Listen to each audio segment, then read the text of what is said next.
শরীর অসুস্থ থাকলে কি করার, কাজ তো করতেই হবে। 2 দিন যাবৎ মাথা ব্যথা, তাই আমি আজকে দেরি করে ঘুম থেকে উঠে মুরগিগুলো প্রথমে ছেড়ে দিচ্ছি। হ্যালো এভরিওয়ান, আসসালামু আলাইকুম, welcome back to my new another blog. মাসপিস ওয়ার্ল্ড ব্লগ থেকে মাসফির মম বলতেছি। আই হোপ সবাই ভালো আছেন। কি অবস্থা সবার, কেমন আছেন সবাই? আমি আছি ভালো, তবে একটু অসুস্থ, শুধু একটু মাথা ব্যথা। তো এই যে মুরগিগুলো ছেড়ে দিয়েছি, বাইরে প্রচুর বৃষ্টি হচ্ছে, ওদের এই যে ছানসাইটের নিচে খেতে দিব। আর উপরে উঠে এসে দেখি আলহামদুলিল্লাহ মাশাল্লাহ নতুন মুরগির যে বসিয়ে দিয়েছিলাম সেগুলো ডিম ফুটে গেছে। তো বাচ্চা বের হয়ে গেছে, কিছু বাদ আছে, আমি ওরকম রেখে দিলাম, পরে ওগুলা দেখে নিব। তারপরে এই যে আমি ডিম পোস্ট করে নিয়ে সকালের হালকা পাতলা টুকিটাকি নাস্তা করে নিব। আর ছাদ থেকে নামার সময় গাছগুলা দেখছিলাম, বৃষ্টিতে গাছের পাতাও যেন কেমন স্যাঁতস্যাঁতে হয়ে গেছে। রোদ উঠলে এদেরকে একটু রোদে দিব।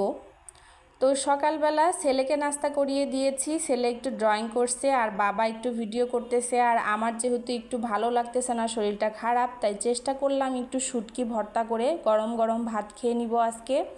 অনেক দিন হলো আমি শুটকি ভর্তা করি না, আমি লোট্টা মাছের শুটকি নিয়েছি। এখানে আমি পেঁয়াজ, রসুন, মরিচ ভেজে নিব। শুটকিটা তো আমি আগেই লবণ হলুদ দিয়ে ভেজে নিয়েছি। এভাবে ভেজে আমরা পাটায় পিষে ভর্তা করি। আমরা সিরাজগঞ্জের মানুষ এভাবেই কিন্তু শুটকি ভর্তা করে খাই, অনেকে অনেক রকম করে খান। তো আমি শুটকি ভর্তা করতেছি আর ওইদিকে তো ছেলে খেলাধুলা করতেছে। শুটকি ভর্তা করে নিয়ে গরম গরম ভাত খেয়ে নিব।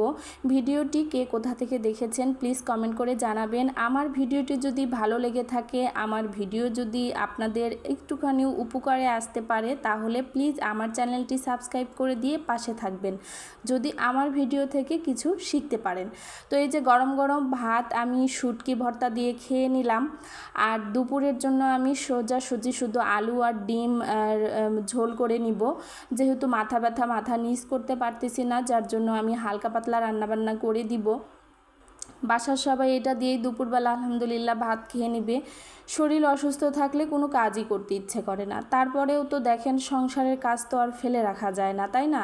তো যেদিন শরীর ভালো না থাকে সেদিন একটু ভালো মন্দ বা নাই খাইলাম, একটু হালকা পাতলা জিনিস বা তরকারি দিয়ে ভাত খাইলে তো কোনো সমস্যা নাই, আমি সেটাই মনে করি। আগে শরীর, তারপরে পৃথিবীর সব কিছু। তো আমি এই যে আলু ডাল করে নিয়ে সেটার মধ্যে ডিম দিয়ে এটার ঝোল করে নিব। এটা কম বেশি সবাই রান্না করতে পারে, তাই এটার রেসিপি বলে দিলাম না। আর খাওয়া শেষে আমি গাছগুলাতে একটু পানি দিয়ে নিব। আর ছেলে ওইদিকে হাজির হয়ে গেছে, মা একটু পানি দাও, আমি পানি খাবো। তো ওকে আমি পানি দিলাম আর বললাম, বাবা কোনো সময় দাঁড়িয়ে থেকে পানি খেতে হয় না, সব সময় বসে থেকে পানি খেতে হয়, ঠিক আছে? তো সে আমার কথাটা শুনলো, সে বসে থেকে পানি খেয়ে নিল। মাশাআল্লাহ, যে কথাটা বলি, এইটুকু বয়সে সে সব কিছু শুনে, এটাই আমার অনেক পাওয়া আল্লাহর কাছে। তো এই যে সে এখন খেলাধুলা করবে। আর আমি দেখলাম কি অনেক সুন্দর একটু রোদ উঠেছে, আর আমার 2-3 দিনের কিছু ভিজা কাপড় আছে, আমি চেষ্টা করব সেই কাপড়গুলো আজকে ছাদে দেওয়ার। আর বিকেলবেলা একটু ভালো লাগতেছিল, তাই আমি একটু আমার নকশির যে চাদরটা সেলাই করতেছি ওইটা একটু হালকা পাতলা সেলাই করে নিলাম। আর এটা অনেক দিন ধরেই নিয়েছি, যেহেতু ছোট বাচ্চা আছে বাসায়, ওকে সামলায় এটা সেলাই করতে একটু সময়টা বেশি লাগে। আর একজন একটা কাঁঠাল গিফট করেছিল, সেই কাঁঠালের রোয়াগুলো তুলে আমি একটু কাঁঠালও খেয়ে নিলাম, কাঁঠাল আমার অনেক পছন্দের। আর এপাশে দেখতে পাচ্ছেন আমি এখন খিচুড়ি রান্না করে নিব, এটা একদম রাতে, কারণ যেহেতু শরীরটা ভালো না সেহেতু আমি হালকা পাতলাই আজকে রান্নাবান্না করে দিন চালিয়ে দিলাম। তো ভিডিওটি বেশি বেশি করে লাইক কমেন্ট শেয়ার করে দিয়ে আমার পাশে থাকবেন। ভালো লাগলে অবশ্যই সাবস্ক্রাইব করে দিবেন, যারা অলরেডি সাবস্ক্রাইব করে দিয়েছেন তাদেরকে তো অসংখ্য ধন্যবাদ। আর আমি সব কিছু দিয়ে হাতে মাখিয়ে একদম তাড়াহুড়া করে, যেন তাড়াতাড়ি হয়, সোজা পথে রান্না যেটা বলে। আর এটার সাথে একটু ডিমও ভাজি করে নিব।